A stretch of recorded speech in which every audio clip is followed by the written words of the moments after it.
নমস্কার, টিভি9 বাংলায় আপনাদের স্বাগত জানাই। রাত ৮টা মানেই জানেন হাজির ঠোঁটকাটা। আমি শুভজিৎ। আজ ঠোঁটকাটা, আজ তো বটেই, আগামী ২-১ দিনেও কালবৈশাখী হতে পারে, কোট আনকোট কালবৈশাখী। তবে চৈত্র শুরুর দিনই একটা বড় সড়ো সাইক্লোন যে শুরু হয়ে গেল, এ কথার আমার বলার অপেক্ষা রাখে না। ঘোষণা হয়ে গেল যেটা অপেক্ষার ছিল। এ রাজ্যের বিধানসভা ভোট কবে কবে কবে কবে কবে মানে কত দফা কি, সেসব উত্তর আজকে পাওয়া গেল। আর সেদিনই মানে আজই বাউন্সার দিয়ে বসলেন নওশাদ সিদ্দিকী।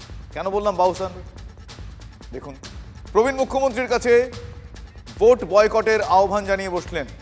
প্রবীণ মুখ্যমন্ত্রীর কাছে ভোট বয়কটের আহ্বান জানিয়ে বসলেন নবীন নওশাদ। তার দাবি, ৬০ লক্ষ ভোটারকে বিবেচনাধীন রেখেই ভোটের দিন ঘোষণা হয়েছে। সবার নিষ্পত্তির আগে ভোট নয়, নিষ্পত্তি না হলে ভোট বয়কটের ডাক দিয়ে মুখ্যমন্ত্রীকে অনুরোধ করেছেন আইএসএফ এমএলএ নওশাদ সিদ্দিকী। যে কারণে শুরুতে বললাম আজ তিনি এক প্রকার বাউন্সার দিয়েছেন। এখন ৬০ লক্ষ ভোটাররা আতঙ্কে আছে, আন্ডার অ্যাডজুডিকেশন আছে। মমতা ব্যানার্জির কাছে আমি আশা করছি, আবেদন করছি, আপনি আওয়াজ তুলুন। যতক্ষণ না পর্যন্ত ৬০ লক্ষ মানুষের এই বিষয়টা নিষ্পত্তি হচ্ছে, ভোট ঘোষণা করা যাবে না। আর যদি নির্বাচন কমিশন তার ক্ষমতার প্রয়োগ করে ঘোষণা করে ভোটকে বয়কট করুন। তৃণমূল কংগ্রেস যদি বাংলার মানুষের স্বার্থে ভোটকে বয়কট করে, যতক্ষণ অ্যাডজুডিকেশন সমস্যার সমাধান হচ্ছে ততক্ষণ পর্যন্ত এই বাংলার মানুষের স্বার্থে আমি এই দাবির সাথে সহমত হব।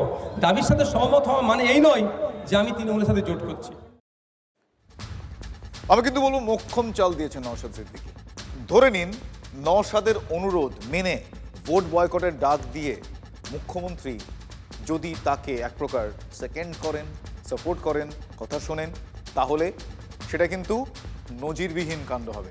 ঠিক যেমন নজিরবিহীন কাণ্ড ৬০ লক্ষ ভোটার ভোট দিতে পারবেন কিনা সেটা এই মুহূর্তে অনিশ্চিত, আনসার্টেন। অথচ ভোটের দিন ঘোষণা হয়ে গিয়েছে। এবারের ভোট তাহলে অনেকগুলো নজিরবিহীন কাণ্ডের সমাহার নাকি? As far as the list under adjudication is concerned, I have mentioned earlier that the learned judges are looking into case by case, and whichever cases are approved by them shall be included in the final electoral rolls by way of supplementary list in terms of the orders of the Honorable Supreme Court. তো উনি তো একটা কথা বললেন, দেখলাম যে বাংলায় ওই বিচার ব্যবস্থার তত্ত্বাবধানে এগুলো চলছে। তো সুতরাং আশা করি কোনো বৈধ ভোটার, একজনও বৈধ ভোটারকে যেন বাদ না রাখা হয়। সুপ্রিম কোর্ট দেখছে, সুপ্রিম কোর্ট বলে দিয়েছে সাপ্লিমেন্টারি লিস্টে তাদের নাম আসবে। কিন্তু যে আন্ডার অ্যাডজুডিকেশন আছে তিনি যদি ভোটে প্রার্থী হতে চান, শশীদি আমাদের রাজ্যের মন্ত্রী, মমতা ব্যানার্জি শশীদিকে যদি প্রার্থী করতেও চান তাহলেও শশীদি নমিনেশন এখন জমা করতে পারবেন না, কারণ তিনি বিচারাধীন। With regards to the supplementary list, as per the orders of the Honorable Supreme Court, the learned judges working under the directions of the Honorable High Court of Calcutta would be bringing out this supplementary list. এই যে অসভ্যতাম, এই নির্বাচন commission vote চোর, এরা vote চুরি করে বাংলার মানুষের গণতন্ত্রকে হরণ করতে চায়। জুডিশিয়ারির উপর আস্থা রাখুন, সম্মান রাখুন, আর এটা কারো কান দিয়ে দেখার সুযোগ নেই। আর আমাদের পরিষ্কার বক্তব্য হচ্ছে, একজনও বৈধ ভোটারকে বাদ দিয়ে ভোট হবে না। নির্বাচন কমিশনের মতন বিজেপিও আঙুল দেখিয়ে দিয়েছে সুপ্রিম কোর্টের দিকে। মহা ফ্যাসাদে পড়ে গিয়েছে তৃণমূল কংগ্রেস। এখন বিচারাধীন ভোটার নিয়ে কথা বলতে গেলে সুপ্রিম কোর্টকে আক্রমণ করে বসতে হচ্ছে। আবার এটাও বলতে হচ্ছে যে একজন বৈধ ভোটারকে ছাড়া ভোট নয়। আচ্ছা, যদি ভোটের আগে সব বিচারাধীন ভোটারের নিষ্পত্তি না হয়, ঠিক সেই জায়গাতে নওশাদ সিদ্দিকী কিন্তু ঘা দিয়েছেন। মমতা ব্যানার্জির কাছে আমি আশা করছি, আবেদন করছি, আপনি আওয়াজ তুলুন। যতক্ষণ না পর্যন্ত ৬০ লক্ষ মানুষের এই বিষয়টা নিষ্পত্তি হচ্ছে, ভোট ঘোষণা করা যাবে না। আর যদি নির্বাচন কমিশন তার ক্ষমতার প্রয়োগ করে ঘোষণা করে ভোটকে বয়কট করুন। অতএব তৃণমূলের এই মুহূর্তে যে দশা, সেটাকে বলা হয় সামরাখি না কুল রাখি। শুরু থেকেই তারা বলে গিয়েছে যে একজন বৈধ ভোটারকে বাদ দিয়ে ভোট হবে না। এখন যদি ভোটের আগে সব ভোটারের নিষ্পত্তি না হয় নির্বাচন কমিশনের দিকে, তাহলে বোমা ফাটানো যাবে না। তার কারণ পুরোটাই সুপ্রিম কোর্টের হাতে। আর এর মধ্যে রাজ্যে বিধানসভা ভোটের দিন ঘোষণাও আজ হয়ে গেল। ফলে বুঝতে পারছেন ফ্যাসাদটা কোথায়, আপড়টা কোথায়। West Bengal. The polling shall be held in two phases. In the first phase, 152, and the second phase, 142. The date of poll shall be 23rd of April and 29th of April. And the counting shall be, that is 4th of May. It was found necessary to reduce the number of phases. Vote হবে আরও 3 রাজ্যে এবং একটি কেন্দ্রশাসিত এলাকায়। আর তার মধ্যে আপনারা দেখুন, কেরালাম, অসম ও পুদুচেরিতে ভোট 9 এপ্রিল, গণনা 4 মে। তামিলনাড়ুতে ভোট 23 এপ্রিল, গণনা 4 মে। বাকি সব জায়গায় এক দফায় ভোট হলেও শুধু পশ্চিমবঙ্গে ভোট হবে 2 দফায়। অবশ্য আগের তুলনায়, মানে আগের বারের তুলনায় এবার অনেকটা কম, কারণ মনে হচ্ছে আগের বার 8 দফায় হয়েছিল, এবার 2 দফায়। বিধানসভা ভোট 2006 সালে 5 দফায় হয়েছে, 2011 সালে 6 দফায় হয়েছে, 2016 সালে হয়েছে 7 দফায়, 2021 সাল মানে গত বছর, মানে গতবার শেষবার হয়েছে 8 দফায়, এবার 2 দফায়। লোকসভা ভোট 2009 সালে 5 দফায় হয়েছে, 2014 সালে লোকসভা ভোট হয়েছে 5 দফায়, 2019 সালে 7 দফায় হয়েছে এবং সর্বশেষ লোকসভা ভোট 2024 সালে যেটা হলো সেখানে হয়েছে 7 দফায়। ফলে বুঝতেই পারছেন সেখানে এবার এ রাজ্যে বিধানসভা ভোট হচ্ছে মাত্র 2 দফায়, যেটা গতবারের বিধানসভা ভোট মানে 2021-এও কিন্তু 8 দফা ছিল। এই প্রথম রাজ্যে 2 দফায় ভোট হবে। এর আগে 1996 সালে শেষ হয়েছিল 2 দফায় ভোট। আমরা নির্বাচন কমিশনের এই সিদ্ধান্তকে স্বাগত জানাচ্ছি। আমরা একদিনেও তৈরি, ওদের যা ইচ্ছা আমরা তাতেই তৈরি। আমরা চাই কম দফাতে ভোট হোক। 8 দফায় কমিয়েছিল 77, এবার 2 দফায় সেটাও কমে 27-এ দাঁড়াবে, তো হয়ে গেল। আমরা চাই না কোচবিহারে ভোট দিয়ে সকালবেলা 3 দিন পরে মালদাতে ভোট দিয়ে তার 3 দিন পরে বারাসাতে এসে ভোট দিয়ে তারপরে এসে ভবানীপুরে ভোট ছাড়ুক কালি তুলতে তুলতে। এই জিনিস চাই না। শুভেন্দু অধিকারী বলছেন বহু দফায় ভোট হলে তৃণমূলের সুবিধা ইত্যাদি ইত্যাদি কয়েকটা কথা বললেন। 21 সালে তো ওনারাই জোর করে 8 দফায় ভোট করিয়েছিলেন। তখন উনি বলেছিলেন যত বেশি দফায় ভোট, 8 দফায় ভোট, কেন্দ্রীয় বাহিনী দিয়ে ঘিরে দেবো। শুনেছিলাম তো, কথা পাল্টাচ্ছেন কেন? আগে দেখা গেছে যে 6 দফা 7 দফা যখন করতো তখন তৃণমূল কংগ্রেস পার্টিটা তো একেবারেই দুষ্কৃতীদের দ্বারা পরিচালিত একটা পার্টি। যখনই একটা জায়গাতে নির্বাচনটা শেষ হয়ে যায় তখন ওই দুষ্কৃতিকারীরা পাশের বিধানসভা কেন্দ্রে চলে যায়। এটা বেশ কয়েক বছর ধরে কিন্তু লক্ষ্য করা যাচ্ছে। ক দফায় ভোট হলে শান্তিপূর্ণভাবে ভোট হবে সেটা দেখবার দায়িত্ব নির্বাচন কমিশনের। বাহিনীর নিয়ন্ত্রণ কমিশনকে নিতে হবে। এটা তো ওদের গাল গল্প। খুঁজে কলকাতা পুলিশ সুষ্ঠুভাবে কাজ করছে, অপব্যবহার কেন করবে? পিস পার্কের ঘটনায় প্রমাণ হয়েছে এত কেন্দ্রীয় বাহিনী কোথাও আপনি রাস্তায় দেখতে পাবেন।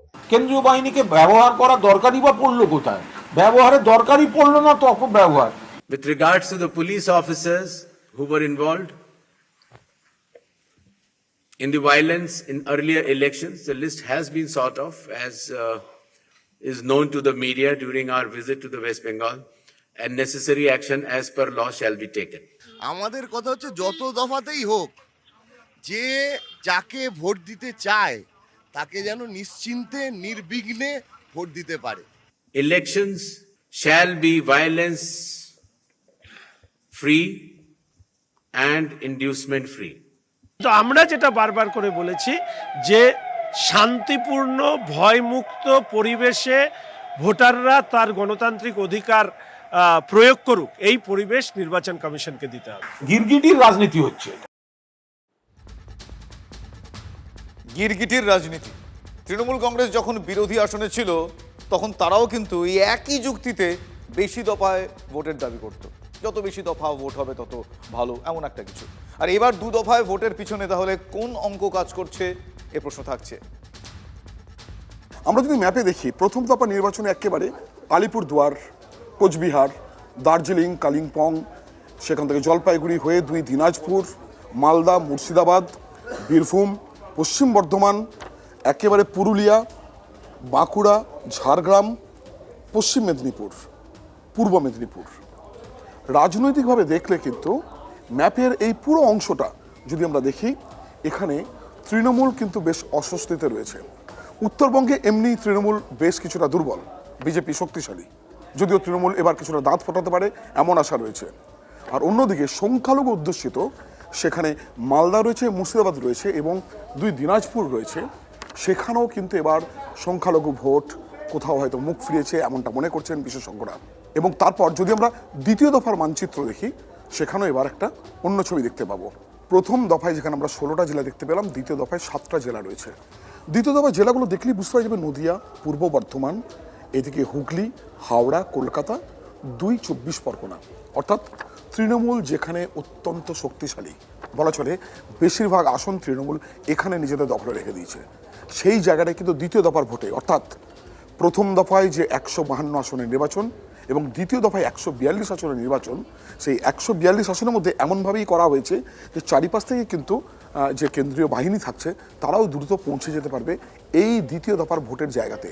অর্থাৎ একটা বিষয় কিন্তু রাজনৈতিকভাবে খুব পরিষ্কার, প্রথম দফার ভোট সেখানে বিরোধীরা শক্তিশালী, আর দ্বিতীয় দফার ভোট সেখানে শাসক দল মানে তৃণমূল শক্তিশালী। 2 দফার ভোট এবার কিন্তু নজর কাটতে চলেছে। ভোটের দিনক্ষণ দফা তো ঘোষণা হয়ে গিয়েছে, এবার প্রার্থী তালিকা ঘোষণার পালা। আরও একটা গুরুত্বপূর্ণ আপডেট আপনাদের দিই। এই মুহূর্তে যেটা জানা যাচ্ছে, আগামী মঙ্গলবার, সূত্র মারফত জানা যাচ্ছে, যদিও এখনো বলবো, আগামী মঙ্গলবার প্রার্থী তালিকা প্রকাশ করতে পারে তৃণমূল কংগ্রেস। আগামী মঙ্গলবার 294 কেন্দ্রে প্রার্থীর কথা ঘোষণা করবে তৃণমূল কংগ্রেস, এমনটা এখনো পর্যন্ত সূত্র মারফত জানা যাচ্ছে। বঙ্গে ভোটের দামামা বেজে গিয়েছে। প্রশ্ন হচ্ছে এবার তাহলে বিজেপির প্রার্থী তালিকা কবে? প্রার্থী তালিকা ও ইস্তাহার নিয়ে ইতিমধ্যেই জরুরি বৈঠকে বিজেপি। প্রথম দফায় 145 আসনের প্রার্থী তালিকা নিয়ে আলোচনা হয়েছে। কয়েক দফায় প্রার্থী তালিকা প্রকাশ করতে পারে বিজেপি, এমনটা এখনো পর্যন্ত সূত্র মারফত জানা যাচ্ছে। আরও একটা গুরুত্বপূর্ণ আপডেট, এখনো পর্যন্ত জোটের জট কাটেনি, তবুও আগামীকাল বামেদের প্রার্থী তালিকা প্রকাশ পেতে চলেছে। এবারেও নবীন প্রবীণ মিলিয়ে প্রার্থী তালিকা ঠিক করেছে আলিমুদ্দিন স্ট্রিট। প্রার্থী হতে পারেন মীনাক্ষী, ধ্রুবজ্যোতি, ময়ূখ, সপ্তর্ষি, কলতান, সায়নদীপ। এছাড়াও প্রার্থী হতে পারেন বিকাশ রঞ্জন ভট্টাচার্য, সুজন চক্রবর্তী, সায়রা শাহ হালিম, মানস মুখোপাধ্যায়। তবে সৃজন, শতরূপ, দীপশিতাদের নিয়ে এখনো বেশ কিছু জায়গায় ধোঁয়াশা রয়েছে। আজকে ভোট ঘোষণা হয়েছে, আমি নেহাত আমরা বাইরে আছি, জেলা জেলা সফরে আছি রোববার দিন বলে, তো আমরা আগামীকাল করে দেবো। 294 আসনে ভোট হচ্ছে, যে 2 দফায় যদি ভোট হয় আমরা 2 দফায় প্রার্থী ঘোষণা করতে পারি, 1 দফায় করতে পারি। কালকে গেলে বামফ্রন্টে বৈঠক করে তারপর সিদ্ধান্ত করে বামফ্রন্টের চেয়ারম্যানকে নিয়ে আমরা এটা ঘোষণা করি।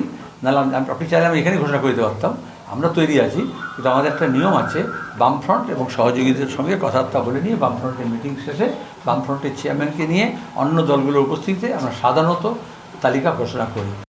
আইপিএস এর ক্ষেত্রেও কেন্দ্রের সঙ্গে সংঘাতের পথেই হাঁটল রাজ্য। সি সুধাকরকে কেন্দ্রীয় ডেপুটেশনে পাঠানো হলো না, তাকে সরানো হলো আইবি নর্থ বেঙ্গল রেঞ্জে। শিলিগুড়ি কমিশনারেটের নতুন সুপার হলেন ওয়াকার রাজা। রাষ্ট্রপতির বঙ্গ সফরের সময় শিলিগুড়ির সিপি ছিলেন সি সুধাকর। রাজ্যকে চিঠি দিয়ে তাকে ডেপুটেশনে চায় কেন্দ্র।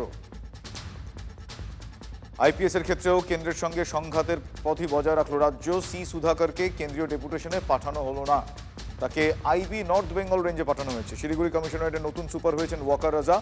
রাষ্ট্রপতির বঙ্গ সফরের সময় শিলিগুড়ির সিপি ছিলেন সি সুধাকর। রাজ্যকে চিঠি দিয়ে তাকে ডেপুটেশনে চায় কেন্দ্র, কিন্তু মানল না রাজ্য।